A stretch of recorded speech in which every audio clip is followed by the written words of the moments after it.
Good morning guys, welcome to my channel Shiksha with Kapil sir. Shiksha with Kapil sir में आप सभी का स्वागत है। The topic which I chose for you today, that is the usage of may and might. Guys, I have come across with a lot of people who says that we are confused or we got confused in the using of may and might. So I'll tell you today कि ये कहाँ पर इस्तेमाल होता है may और might. सबसे पहले हम ये देखते हैं कि may और might है क्या. देखिए बच्चों, जो may और might है they are the part of modals. अब modals क्या होता है? modal is a helping verb. modal जो है हमारी वो just like in helping verb, एक helping verb की तरह होती है वो, जो कि हमारे main verb को support करते हैं. Helping means they support the main verb. So either helping verb जैसे is, are, was, were, has or have or had, या फिर modal verbs. They both are the helping. The feature is common. They help the main verb. That is why in a single sentence modal and helping verbs do not come together. एक sentence के अंदर, एक वाक्य के अंदर modal और helping verb एक साथ नहीं आ सकते हैं. I'll give you example for this. If in case I say that I am going to the market. Okay, one sentence. इसमें हेल्पिंग वर्ब क्या है आपका? इसमें है हेल्पिंग वर्ब आपका एम. अगर मैं कहता हूं कि I can go to the market, इसमें एक मोडाल यूज किया है मैंने जिसका नाम है कैन. ठीक है, so I am going to the market is one sentence, I can go to the market is other sentence. Can I say like this के I am can go to the market? No, because in single sentence am जो कि helping verb है और can जो कि modal है, I can not use both of them in a sentence. So ऐसे भी कहते हैं कि they don't like each other, that is why they don't come in a single sentence. ठीक है, इतना समझ आया आपको कि मोडाल क्या होता है? Modal may and might the part of the modals. अब हम आते हैं कि इनको यूज कहाँ से कैसे करना और किस तरीके से करना है. So I tell you today that all the usage of may and might. May specially is used at different places. बहुत जगह पे अलग अलग तरीके से जो है मे का इस्तेमाल होता है. सबसे पहले एक चीज होती है परमिशन. जानते हैं परमिशन क्या होती है? आप किसी को परमिशन देना, किसी को मतलब एक आज्ञा देना या लेना. परमिशन का मतलब होता है आज्ञा. ठीक है, तो परमिशन के दो कैटेगरीज होते हैं, दो पार्ट्स होते हैं. One is giving permission and other is asking for permission. I give example first. If in case आई से मे आई गो टू मार्केट, इसमें मैं परमिशन आपसे मांग रहा हूं कि मे आई गो टू मार्केट, कि परमिशन दीजिए मुझे मार्केट जाने के लिए. ठीक है, अगर मैं कहता हूं yes you may go to the market, इसमें क्या हुआ? इसमें in this sentence I gave you the permission to go to market. Okay, so permission दो तरह की होती है, एक giving permission and asking for permission. जब परमिशन देते हैं किसी को तो उसमें सब्जेक्ट पहले आता है और मोडाल जो कि मे है वो बाद में आता है, जो कि मैंने अभी बताया सेकंड सेंटेंस के अंदर, you may go to the market. तो सब्जेक्ट पहले आया, मोडाल जो मे है वो बाद में आया. If in case I am asking for permission, अगर मैं कहता हूं कि मे आई गो टू द मार्केट, यहां पर मैं आपसे परमिशन मांग रहा हूं. मांगते हुए मे पहले आएगा और आपका सब्जेक्ट जो है जिसके बारे में बात हो रही है वो बाद में आएगा. ठीक है, तो परमिशन था हमारा. अब ये देखना है कि परमिशन में मे कहां पर यूज करते हैं. May is a very polite way of asking और giving permission. Very polite and respected way of asking permission. जब हम किसी व्यक्ति की बहुत इज्जत करते हैं, may be he is senior to us in terms of age, may be हमारा बॉस है या कोई ओहदे में बड़ा है या कोई भी है व्यक्ति है जिसको हमें एक रिस्पेक्ट शो करना है, there we use may. Maybe with your parents you can use may, with your teachers, with your bosses in office you have to use may. इसी के अंदर अंतर्गत अगर आपको किसी व्यक्ति से परमिशन मांगनी है या देनी है जिसके साथ आप बहुत क्लोज हैं, ठीक है, तो कैजुअल वे ऑफ गिविंग और asking permission is can.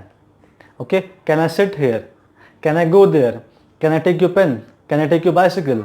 Okay, asking permission and giving, yes you can take my bicycle, you can go there, you can go here. Okay, so permission में जो हमारा हो गया है वो है may. ठीक है, सेकंड पार्ट जो हमारा है, जो may का यूज होता है हमारा, वो है that is possibility. इसका मतलब है संभावना, किसी भी चीज की होने की संभावना. जैसे कि अगर मैं कहता हूं कि आज रात को शायद मैं आज रात को मैं मूवी देखने जाने वाला हूं. ठीक है, इसकी संभावना अगर बहुत ज़्यादा है, लेट सपोज अगर टिकट्स आर बाइड, अगर टिकट बाय हो चुकी हैं किसी मेरे दोस्त के द्वारा, ऑलमोस्ट प्रोग्राम इज फिक्स्ड, तो मैं क्या बोलूँगा?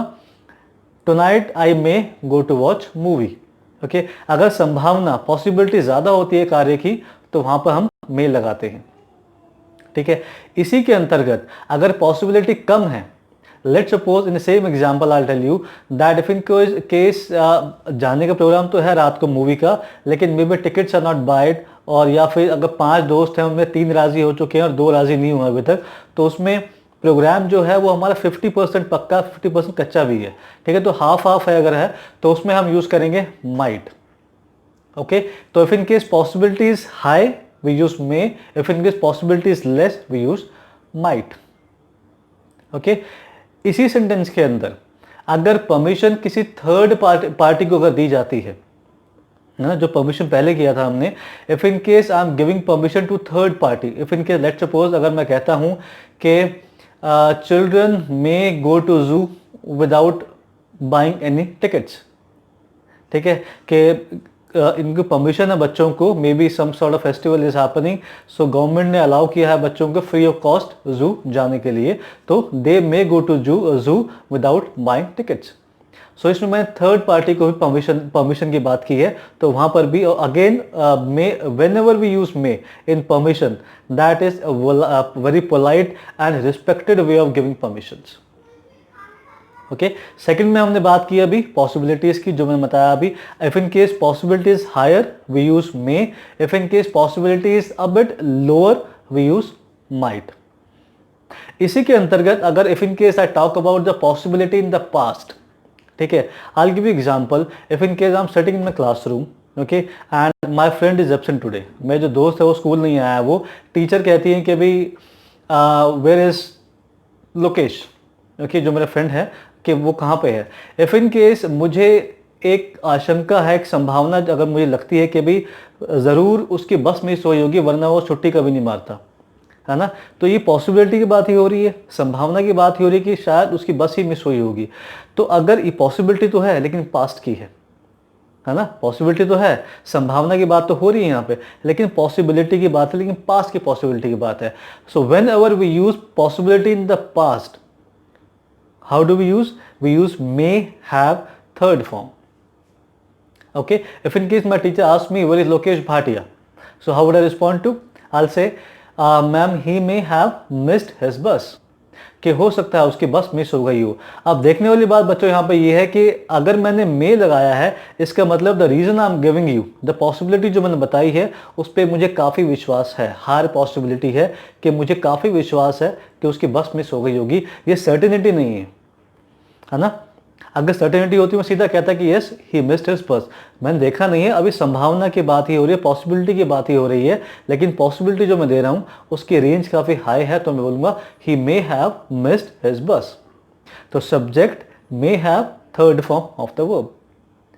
इन the same sentence in the past tense, if in case जो पॉसिबिलिटी की जो मैं बात कर रहा हूँ अगर उसमें संभावना मुझे कम है, पॉसिबिलिटी की जो रेंज है वो थोड़ी कम है, 50-50 है, तो मैं क्या बोलूँगा he might have missed his बस।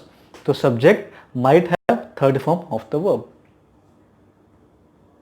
Okay clear? So that was the past possibility की बात थी, मे have third form, might have third form. ठीक है, अब हम आते हैं जो मे का एक और यूज भी है, वो है हमारा whenever we have a wish for someone, है ना, जब भी हम किसी को विश करते हैं, विश की बात करते हैं, वहाँ पर भी हम मे यूज़ करते हैं। जैसे I wish that some day I may visit to London.